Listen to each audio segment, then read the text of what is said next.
国民の皆様に、そして与野党すべての国会議員の皆様に対し、深く深くお詫び申し上げたいと思います。On Friday, Abe told a parliamentary committee that he felt deeply responsible for repeatedly denying allegations. Abe also claims that the subsidized cherry blossom viewing parties from 2016 to 2019 happened without his knowledge. Assalamualaikum warahmatullahi wabarakatuh. Welcome to your channel, Cross Culture Institute. Berdiri tegak di tengah. Temuan dahsyat saat ini, saya ingin membicarakan tentang kejadian yang sedang viral sekarang di Jepang dan kaitannya dengan dana aspirasi yang ada di Indonesia. Ini luar biasa ya. Saya menemukan buah pikir politik yang bagus saya kira untuk bangsa Indonesia. Jadi saat ini Perdana Menteri Abe baru saja dia minta maaf di parlemen berkaitan dengan pada saat beliau sedang menjabat sebagai Perdana Menteri ada dana untuk mensubsidi hanami. Hanami itu pada waktu musim sakura blooming ya. Itu orang Jepang biasa ingin melihat bunga sakura itu dengan ya mendatangi taman-taman yang luas yang di atasnya bunga sakura, kemudian duduk makan sambil menikmati indahnya bunga sakura itu.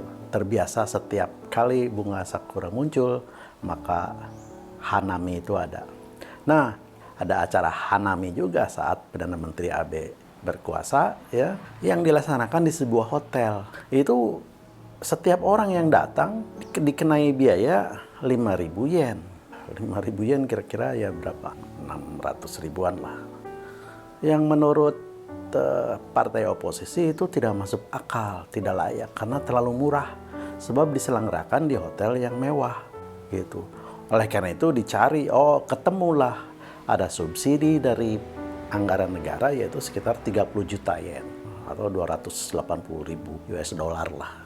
Nah, itulah yang kemudian menjadi masalah besar sekarang di Jepang, yang kemudian Perdana Menteri Abe minta maaf bahwa itu katanya di luar kontrol dia tidak sepengetahuan dia, ya, dan memang itu salah, karena itu dia minta maaf. Tapi persoalannya adalah, persoalan hukumnya adalah bahwa, ini yang paling penting, bahwa setiap kegiatan partai politik yang menggunakan uang, anggaran, apalagi dana dari negara, itu tidak boleh diberikan kepada rakyat karena dianggap sebagai gift, ya, sebagai oleh-oleh yang disinyalir kemudian akan mendapatkan dukungan politik. Nah ini, jadi sekali lagi, tidak boleh ada kegiatan aktivitas politik yang mengeluarkan dana langsung memberikan kepada rakyat karena itu dianggap sebagai a gift atau oleh-oleh yang akan melahirkan dukungan politik. Nah, berkaitan dengan itu, dari dalil politik seperti itu, kemudian kita teringat dana aspirasi yang tempo hari diungkap oleh Krisdayanti sebesar 450 juta kali 5 per tahun.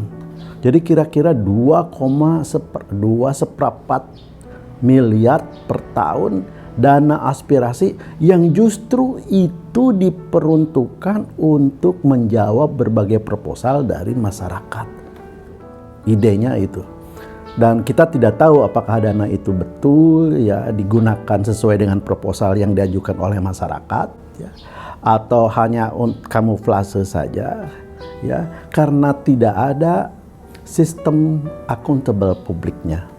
Tidak bisa dipertanggungjawabkan ya secara akuntabel. Ya hanya cukup laporan begitu saja dana itu. Jadi mungkin akal-akalan untuk keperluan pribadi atau benar untuk konstituen, saya tidak terlalu concern di situ. Tapi persoalannya adalah itu tadi, ya. Jadi di Jepang itu dana-dana seperti itu dilarang karena akan melahirkan dukungan politik dari publik.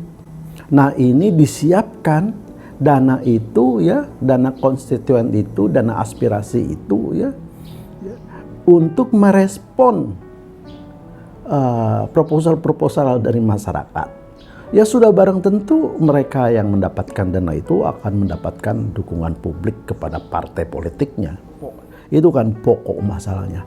Tapi yang saya tidak mengerti, kok partai-partai kecil itu yang pasti raihan dananya juga akan sesuai dengan jumlah personal yang ada di DPR, ya tentu mendapatkan dana yang kecil untuk mendapatkan support dari masyarakat.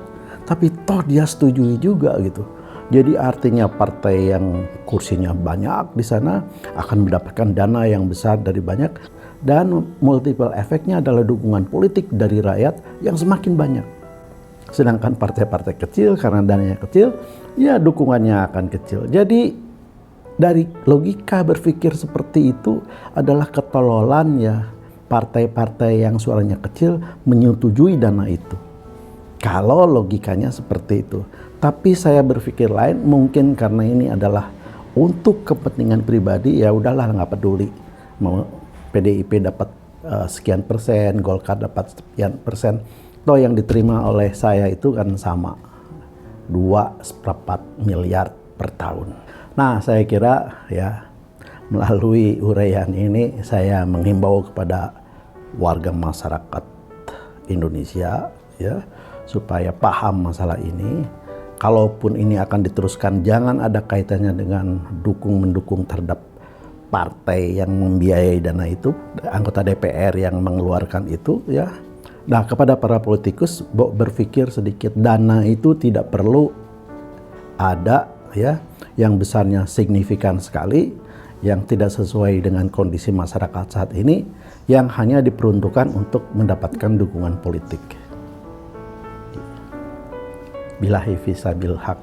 Wassalamualaikum warahmatullahi wabarakatuh.